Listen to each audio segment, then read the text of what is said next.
신명기 20장을 보겠습니다. 1절 한 절만 같이 읽겠습니다.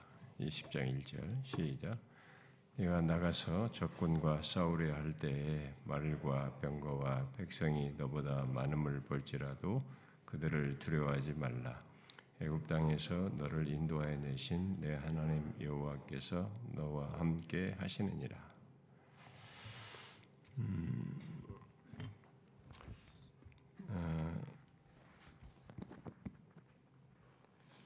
제가 이 말씀은 우리 교회 성도들에게도 전했던 것인데요. 우리가 지금 코로나를 경험하고 그랬습니다만 저는 백신도 맞았는데 백신을 맞기 전에도 사람들이 되게 코로나 때도 두려워했지만 백신 맞으면서도 이게 부작용에 대한 두려움을 가지고 사람들이 이게 많이 염려하면서 맞고 그런 것을 보았습니다. 또 저도 맞지 말라고 계속 마지막 날까지 이게 제 옆에 주변에 있는 사람들이 저한테 계속 권했습니다.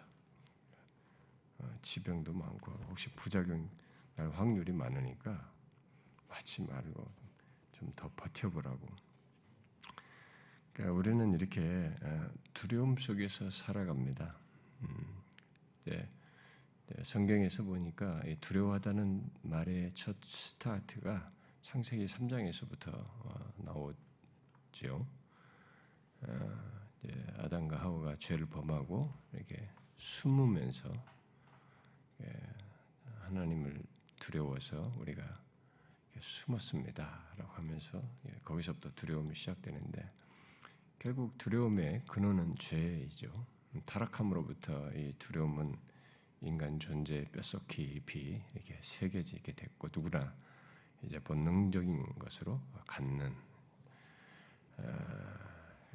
모든 것을 두려워하게 되죠. 하나님이 나타나도 두려워하고 심지어 야곱이 꿈을 꾸고 나서도 두려워합니다. 꿈속에서 본 하나님으로도 두려워하고 그러니까 이 잠재적인 조건에서의 경험에서도 두려워하고 또 미래 닥칠 것에 대한 가인 같은 경우는 자기가 앞으로 무슨 일이 일어날지 자기를 다른 사람이 해할 걸 생각해서 두려워하죠. 그러니까 미래에 있을 가능성을 놓고도 두려워합니다.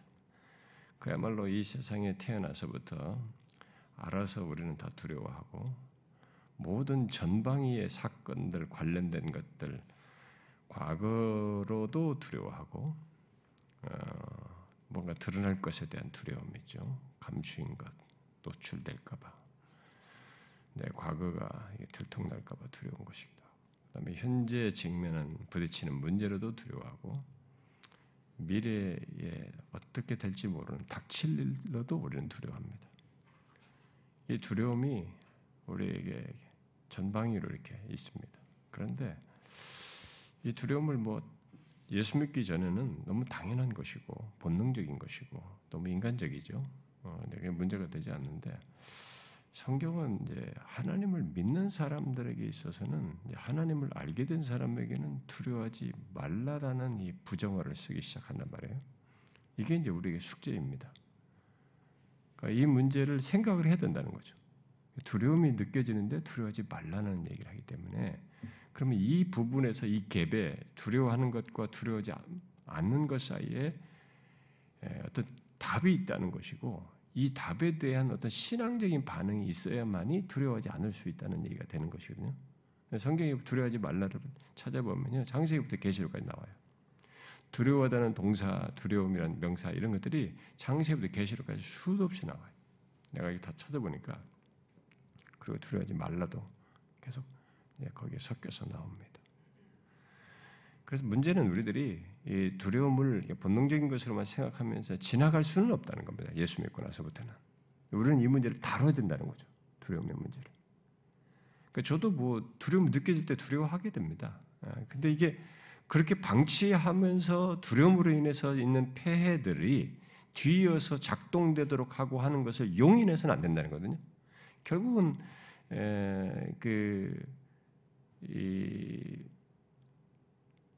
12명의 정탐꾼이 갔을 때 10명의 정탐꾼은 이 자기들이 눈에 보는 대적, 더 많은 말과 병거와 백성이 너보다 많은 조건에 대한 이 현실에 대한 이 평가를 하면서 자기들이 느낀 두려움을 이렇게 유포했습니다.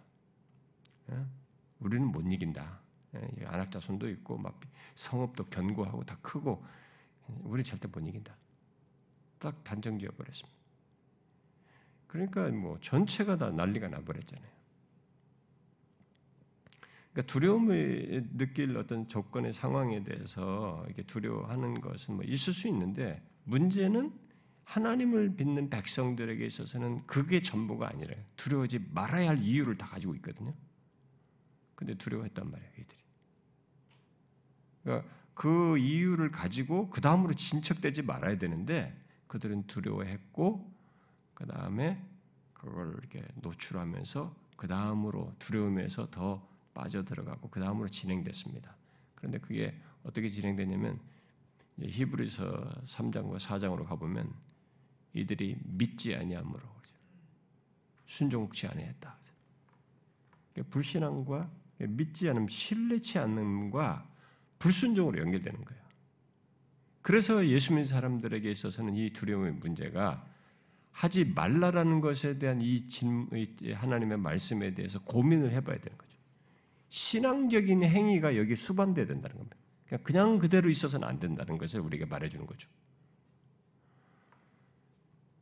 그러면 생뚱맞잖아요. 두려움을 느낄 조건이고 아니 앞에 답답한데 지금 대적이 있는데 나보다 숫자가 많은데 이 강력한 현실을 대면했는데 내가 거기서 이것은 앞으로 이스라엘 정탐꾼이 들어가 이스라엘이 정복하는 것과 관련해서 모압 편지에서 말한 거니까 앞으로 이들이 가서 전쟁하면서 정복하는 과정과 관련된 것입니다. 근데 이런 메시지의 이 스트럭처는 성경 전체에 흐르기 때문에 제가 그 포인트만 가지고 지금 배경세우는 생략하고 지금 얘기를 하는 것입니다. 이 포인트만 제가 그냥 짧은 시간이기 때문에 이 얘기를 하는 것인데요. 그래도 이들이 또 이제 대적을 만났을 때 그 10명의 정탐꾼도 현실을 보고 두려워했던 것처럼 대적을 대면하면 무기가 창창한 무기들 다 가지고 전열을 다 장비해도 우리는 뭐 군사훈련도 안 되는 허접한 사람들이 쭉 나갔단 말이에요. 그러면 딱 보면서부터 두려움을 느낄 거 아닙니까? 그리고 우리가 현실에도 그랬잖아요. 오늘 현실 다치는 것이 당장 어렵단 말이에요. 내 자식이 지금 뭐 위태로웠단 말이죠. 지금 내 현실이 너무 급박하단 말이죠. 내가 목회가 어떻게 될지 모르겠다. 다 사람들도 다 이게 심지어 막 떠나고 막 그랬다 이거죠. 미래 목회도 다 두려운 거죠. 그러니까 이게 현실이라고 하는 것이 우리에게 주는 큰 강적을 만났을 때 거기서 두려운 것은 본능적으로 우리가 그냥 내가 가지고 있는 이 인간의 기능 자체가 딱 정서가 이 감정의 두려움을 딱 느낀단 말이죠. 그런데 이제 두려워하지 말라고 하는 거예요. 하나님 믿는 백성들에게는. 그게 이제 우리에게 숙제인 겁니다. 우리는 이 대답을 드려야 된다는 거죠. 하나님 백성들은 두려워할 조건에서 두려워하지 말라라는 말씀을 드려야 된다. 그러면 이게 근거도 없이 이렇게 말하면은 굉장한 무게를 지우는 강력한 뭐 율법이고 우리를 갖다가 짓누르는 얘기지 문제가 될 내용입니다만 아주 탄탄하고도 강력한 이유를 가지고 두려워하지 말라고 성경이 말하고 있기 때문에 그게 우리에게는 굉장히 가능한 얘기고 소망스러운 내용입니다. 뒤에 4절까지 보면은 미래 시제까지 관련해서 더 두려워하지 말을 이유를 더 덧붙이긴 합니다만 여기 1절만 가지고 얘기하면 두 가지 이유를 얘기하잖아요. 저기 아무리 네가 많은 걸 볼지라도 두려워하지 말라. 첫 번째는 애굽 땅에서 너를 인도해냈다. 하나님이. 이 사실 때문이고 그 조건에서 지금 현재 대적들을 대면한다는 것을 말하는 것이고 또 하나는 내 하나님 여호와께서 너와 함께 하신다는 게 두려움을 대적을 만나든 어떻든 간에 중요한 것은 이것이다. 이걸 얘기했단 말이죠. 자, 우리가 이제 숙제입니다. 이 두 가지가 진짜 두려워하지 않을 수 있는 이유냐? 이게 생각해 볼 일입니다. 우리가 과연 진짜 그러한가? 근데요, 우리가 이 두 가지 이유 때문에 두려워하지 말라는 이 말씀을 안 따릅니다. 이 두 가지를 하찮게 여겨요. 그래가지고 두려워합니다. 그런데 이 부분은 우리가 생각을 해봐야 됩니다. 물론 이제 이건 저도 이 정답이 있다고 해서 이 정답이 저한테 100%다 실행된다고 말할 수는 없습니다. 저에게도 적용하는 내용이고 또 이렇게 했다가도 어떤 현실에서는 순간적으로 망각할 수도 있어요. 그냥 우리에게 지속적으로 주실 말씀입니다. 그래서 2절부터 4절에는 그 현장이 대적을 딱 대면했을 때 그 현장의 제사장이 이 사실을 두려워하지 말라라는 이 이유와 이 말을 리마인드 시키라고 얘기가 뒤에 나와요. 그러니까 우리는 이걸 알아도 현장에 갔을 때는 또다시 그것이 리마인드가 되잖아요. 그것을 신앙적으로 상기하고 믿지 않으면 안 된다는 것을 우리에게 말해주고 있어서 그게 이제 또 우리들이 가지고 있는 한계이고 문제점이죠. 그래서 그 끝없이 씨름을 해야 되는 건데 일단은 그렇게 할 수 있는 강력한 이유가 있다는 거죠. 애굽 땅에서 너를 인도해냈다 하나님이. 애굽이 어떤 겁니까? 이스라엘에게서는 스스로 벗어날 수 없는 강력한 군사적이나 모든 조건이 다 자기들이 이길 수 없는 강력한 대적이기도 하지만 그냥 주인이었습니다. 주인. 자기들은 노예이고 노예로서 무기도 없는 조건에서 벗어날 수 없는 조건입니다.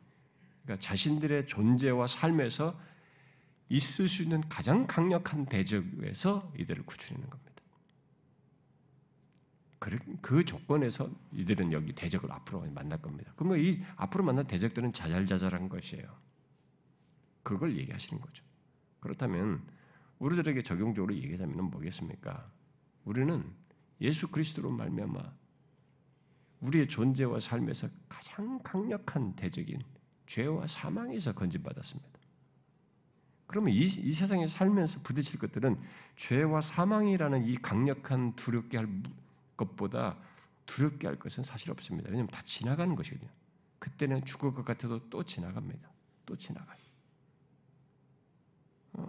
저도 어떤 때는 어떤 문제가 너무 고통스러워서 막 힘들어합니다. 진짜 이게 안 끝날 것 같고 이 고통스러움에서 못 벗어날 것 같은 그 아픔이 있는데 근데 지금은 다 과거 시제 그것도 다 지나갔단 말이죠. 지나가는 것입니다. 그러니까 이 죄와 사망만큼 강력하게 두려워할 것은 없는 거예요. 그 조건에 우리가 똑같이 있는 거죠. 그래서 두려워하지 말라는 거예요. 이 이유가 있으니까. 우리는 그런 사람으로서 이 세상을 산다 이죠. 그래서 로마서 같은 데 보면 죄사함을 받고 의롭다함을 얻었고 그리스도와 함께한 후사로서 이 땅을 산다. 그러면서 고난을 겪는다. 이렇게 말을 하지 않습니까? 그게 우리가 두려워하지 않을 수 있는 강력한 이유가 되는 것이고 또 다른 하나는 여호와께서 함께 하신다는 것. 근데 이걸 얼마나 믿느냐는 것은 우리에게 숙제입니다. 근데 두 정탐꾼인 여호수아와 갈렙은 얘기했습니다. 저들이 맞다. 대적도 있고 견고한 성읍도 다 맞다. 그런데 여호와께서 우리와 함께 하시기 때문에 저들은 우리의 밥이다. 그렇게 얘기한 겁니다. 하나님이 함께 하신다는 이것이 아무리 현실이 강력해도 이 하나님보다 강력할 수는 없다. 하나님이 함께 하시기 때문에. 그걸 증명하지 않습니까? 그때로부터. 무기를 가지고 이긴 게 아니었잖아요. 대국을 견고한 성읍들과 그 막강한 현실을 무기로 이긴 게 아니었잖아요. 이스라엘이. 하나님이 함께 하셔서 가나안 정복을 다 마치게 되고 그런 경험을 하지 않습니까? 이게 우리들의 경험 세계입니다. 이게 이제 우리에게 있어야 될 일인 거죠. 그래서 우리 두 가지 이유 때문에 우리는 두려워하지 말아야 돼요. 뒤에 또 덧붙이기 이유가 더 있지만 이 말씀만 가지고 말하면 그렇습니다. 그래도 우리가 앞으로도 목회를 하면서 또 개인적인 신앙의 여정에서 우리를 두렵게 할 것들이 많죠. 하나에서 10가지 끊임없이 있습니다. 그런데 두려움을 느낄 수 있고 느껴지게 되는 조건에서 우리는 두려워하지 말아야 합니다. 이유가 강력한 이유를 가지고 있습니다. 우리는 그리스도 안에서 최고로 두려운 죄와 사망에서 구원받았기 때문이고 내가 아무리 힘든 조건에 있어도 하나님이 우리와 함께 계십니다. 함께 계셔서 전투를 하게 하는 거죠. 정복을 하는 과정을 해야 됩니다. 알아서 없어지는 것이 아니라 한 뚜벅뚜벅 걸어가면서 이 전쟁 저 전쟁 겪으면서 함께 하시는 것의 결말을 경험하게 하는 거죠. 이게 우리의 인생과 목회 사역에도 동일하게 적용됩니다.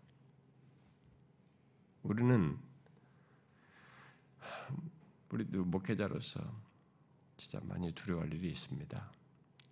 개인의 인생의 삶에서도 그렇지만, 심지어 목회자들이요, 어떤 목회자들은요, 저도 뭐 그런 경험이 없지는 않았습니다만, 어떤 성도 만나는 게 두려워요. 주일날 갈 때도 그 성도 부딪히는 게 두려운 거예요. 그렇게 힘든 거죠. 자기를 힘들게 하는 성도. 그 장로 만나는 게 두려워. 이런 목회자들도 있거든요. 그런데 지나가는 겁니다. 진짜로. 그래 봤자고 시간이, 그건 현실입니다. 나를 힘들게 한다고 할 때 그것은 내가 돌파할 그냥 지나가는 것들이에요. 싸우면서 믿음의 여정 속에 씨름하면서 갈 일입니다. 중요한 것은 하나님이 나를 죄와 사망에서 구원하셔서 이 자리에 있게 하셨고, 그와 함께 하신 것 속에서 이것도 싸우면서 나가야 할 그런 동행자로서 우리를 이끌고 계시다라는 것입니다. 우리는 이 사실을 진짜로 믿어야 됩니다. 그리고 실천적으로 내 삶과 사역에서도 적용해야 됩니다. 여러분, 어떤 사람이 쓴 책이 있는데 가짜 우울증이라는 책이 우리나라 번역돼서 나왔습니다. 가짜 우울증이라는 책이는 사람들이 이제는 자기 연민 속에 빠져가지고 가짜 우울증에 빠지는 거예요. 조금만 힘들면.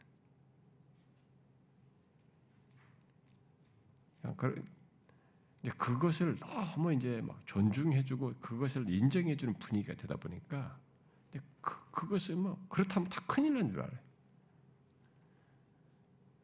여러분, 두려움에 자꾸 빠져들어가고 그것을 수용하면 그런 잡다한 그런 정서 속에 함몰돼 가지고 이런 놀라운 이유를 갖고 있는데도 못 누릴 수 있습니다. 우리가 힘든 것은 힘든 건 맞고요, 어려운 것이 있는 건 맞습니다.